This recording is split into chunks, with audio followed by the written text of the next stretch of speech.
صوابی بھی مشال خان کے گھر گئے اور اہل خانہ سے تعزیت کی۔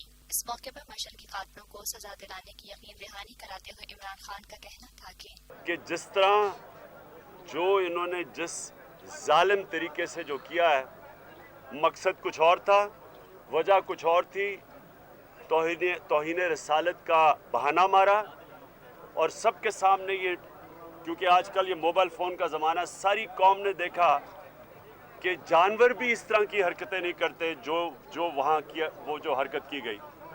تو میں صرف یہاں اقبال خان آپ کو، آپ کی فیملی کو یقین دلانے آیا ہوں کہ انشاءاللہ یہ ہم پیچھے نہیں ہٹیں گے، اور خوشی کی بات یہ ہے کہ سارا پاکستان میں، چاہے دینی لوگ ہوں چاہے سیاسی لوگ ہوں، سب متفق ہیں کہ جن لوگوں نے یہ جرم کیا ان کو سزا دی جائے۔ ذرائع ابلاغ عامہ کے نمائندوں سے گفتگو کرتے ہوئے عمران خان نے کہا، سپریم کورٹ نے فیصلہ کیا اس کے اوپر سو موٹو ایکشن لینے کا۔ اس سے پہلے پرویز خٹک نے فیصلہ کیا تھا جوڈیشل کمیشن بنانے کا۔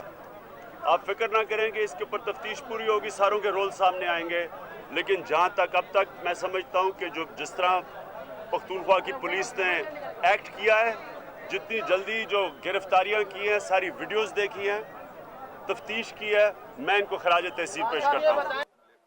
Lotus Lake Towers, a groundbreaking endeavor by Lotus Properties.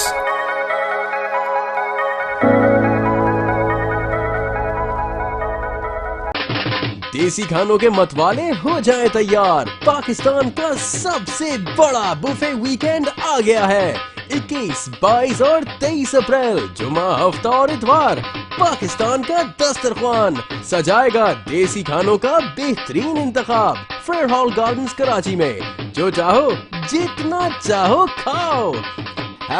#PKDKHI